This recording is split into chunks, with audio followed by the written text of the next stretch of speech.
What is the truth about cholesterol? Every 40 seconds, someone in the United States has a heart attack. And worldwide, cardiovascular diseases kill nearly 20 million people every single year. You've probably heard the simple story, high cholesterol clogs your arteries like sludge in a pipe. But honestly, that analogy doesn't even come close to the terrifying process that could be unfolding inside your body right now, completely unnoticed. Some people say cholesterol doesn't matter, but I have only one life.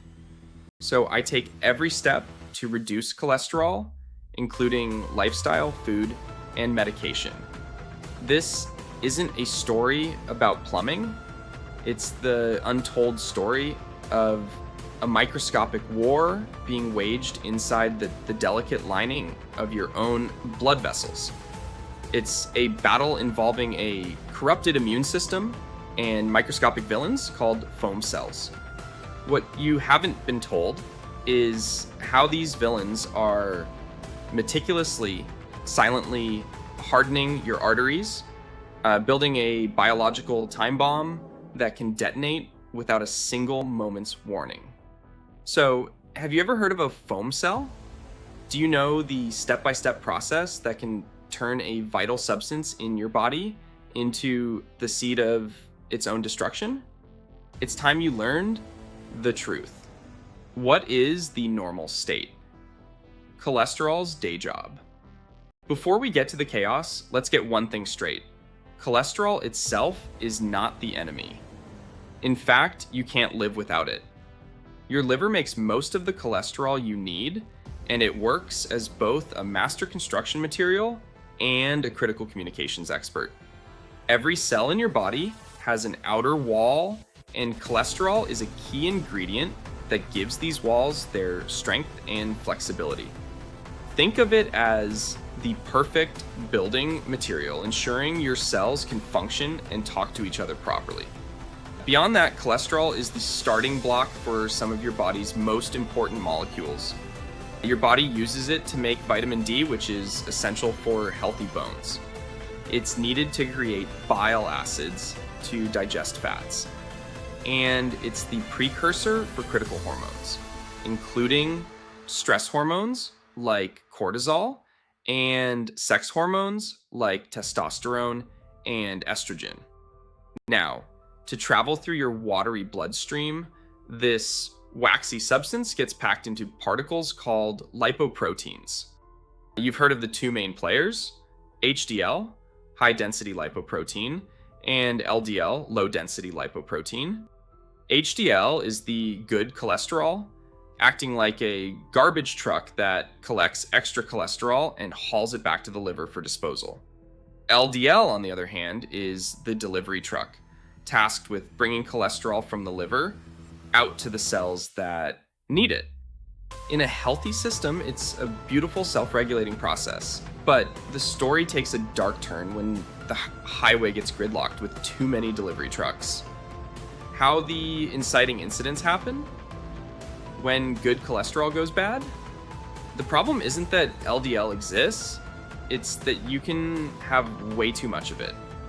When your blood is saturated with LDL particles, whether from diet, genetics, or lifestyle, the whole system starts to break down. This is where bad cholesterol earns its reputation. Imagine a busy highway. A normal flow of delivery trucks is no problem. But when that highway becomes jammed with too many trucks, they start getting into places they shouldn't be. In your body, that highway is your circulatory system, and the road surface is the delicate, single-cell thick inner lining of your arteries, called the endothelium. While we are in the middle of the video, if you think this video is useful, click the like button and subscribe to my channel. It is a simple help to encourage me to make more videos. This endothelium layer is supposed to be smooth and non-stick, but things like high blood pressure, smoking, or high blood sugar can rough it up, creating tiny injuries that make the artery wall inflamed and sticky. This is the inciting incident. It's a breach in the fortress wall, an open invitation for trouble. Those excess LDL particles start to seep through the damaged areas, getting trapped in the layer just beneath the surface called the intima. At first, it's a silent invasion. The LDL particles are just stuck where they don't belong. They haven't caused a blockage yet, but they've crossed the line. And by doing so, they've become vulnerable to a dangerous chemical transformation that creates the true villain of our story. The unseen villain, LDL oxidation. Once trapped in the artery wall, those LDL particles are in a hostile environment. They run into unstable molecules called free radicals, which cause damage through a process called oxidation. You've seen this before. It's the same thing that makes iron rust or a sliced apple turn brown. Inside the artery, free radicals attack the trapped LDL, changing its chemical structure. This is LDL oxidation. The once useful delivery particle is now corrupted. It's been transformed into oxidized LDL, a toxic inflammatory substance that the body no longer recognizes. This is the critical turning point. Think of a normal LDL particle as a key that fits specific locks on your cells. Oxidation mangles that key. It no longer works. Instead, it becomes a red flag for your immune system, which now sees it as a dangerous invader that has to be destroyed. The body's defense mechanisms are kicking in, but their response is about to create a much bigger problem. What is the microscopic war? Macrophages and foam cells. Responding to the alarm signals, the body dispatches its first responders, white blood cells called monocytes. They rush to the scene, squeeze into the artery wall, and transform into huge immune cells called macrophages.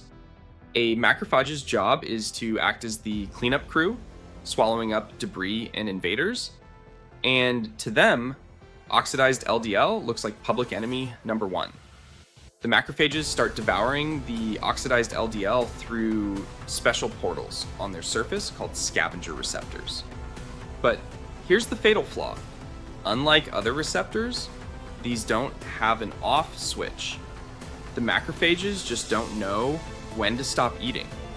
They gorge themselves on the toxic cholesterol in an uncontrolled frenzy. As a macrophage gets bloated with fatty droplets, it changes. Under a microscope, it looks bubbly and foamy. At this point, it's not even a macrophage anymore. It has become something new and sinister, a foam cell.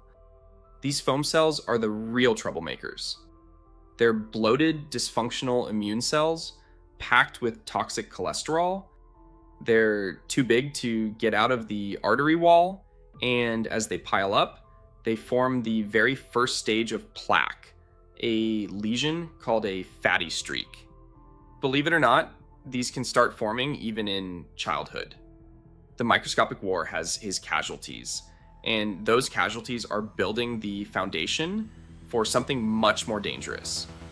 If you're finding this journey inside the arteries eye-opening and you want to understand more about the hidden mechanics of your body, take a moment to subscribe so you don't miss our future deep dives. How building the fortress of doom. Plaque formation happens. The pileup of foam cells is just the opening act. This toxic mess triggers even more inflammation, which attracts more macrophages, and the whole vicious cycle accelerates. To try and contain the chaos, the body attempts to wall it off. It calls in smooth muscle cells, which migrate to the area and start secreting a protein called collagen. This forms a hard, fibrous cap over the core of dead foam cells, lipids, and cellular gunk. This entire structure, the soft, toxic core, covered by a hard cap, is an atherosclerotic plaque. This is the clog people talk about, but as you can see, it's so much more than sludge. It's a living, growing, inflammatory fortress built right into the wall of your artery. Over years, as the plaque grows, it bulges into the artery, narrowing the path for blood flow. This is atherosclerosis, or hardening of the arteries. Your heart has to work harder, which can lead to chest pain or angina. But the real danger isn't the slow narrowing, it's the terrifying possibility that this fortress could suddenly break. The climax, the catastrophic failure. Not all plaques are created equal. Some are stable, with thick, sturdy caps, but others are vulnerable. In these unstable plaques, chronic inflammation can make the cap thin and fragile. Enzymes released by immune cells can literally digest the cap from the inside out, weakening it. This vulnerable plaque is a ticking time bomb. All it takes is a spike in blood pressure or the relentless pressure of blood flow, and the thin cap can crack and rupture. This is the moment of catastrophic failure. When the cap breaks, the plaque's core, which is highly thrombogenic, a fancy word meaning it's a magnet for blood clots, is exposed to the blood. Your body mistakes this for a major injury and immediately tries to form a plug. A blood clot, or thrombus, rapidly forms on the ruptured plaque. This clot can grow so large that it completely blocks the artery. If this happens in a coronary artery, the heart muscle it feeds is starved of oxygen and starts to die. That's a heart attack. If it happens in an artery leading to the brain cells die. That's an ischemic stroke. A silent, decades-long process has just culminated in a sudden, violent, and potentially fatal event.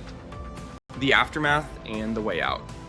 The devastating truth is that this whole process, from the first LDL particle slipping into the artery wall to the final fatal clot, often happens without a single symptom. Plaque rupture is the stealthy mechanism behind most heart attacks and strokes. But knowing this isn't about being scared, it's about being empowered. The progression of atherosclerosis isn't inevitable. In fact, organizations like the World Health Organization and the CDC suggest that up to 80% of premature heart disease and stroke is preventable. You can disrupt the chain of events at every stage. Controlling your LDL cholesterol through diet, exercise, and if needed, medication reduces the number of delivery trucks on the road. Managing blood pressure, not smoking, and controlling blood sugar helps protect that delicate endothelial lining from damage in the first place. These actions reduce oxidation, calm inflammation, and can even help stabilize plaques, making them less likely to rupture. The story of cholesterol is so much more dramatic than a simple tale of clogged pipes. It's a biological saga where an essential molecule gets corrupted into a toxic trigger. It's a story of an immune response gone haywire, creating foam cells that build fortresses inside our own arteries. And it's a story of how the sudden collapse of that fortress can have devastating consequences. By understanding this artery clogging truth, the real mechanics of oxidation, foam cells, and plaque rupture, you're no longer just an unaware bystander. You're an informed participant in your own health. Knowing how this microscopic war is waged is the most powerful weapon you have to make sure you're not a casualty. If you're concerned about your cholesterol or your risk for heart disease, please talk to a healthcare professional. They can help you create a plan to protect your arteries. Thanks for watching.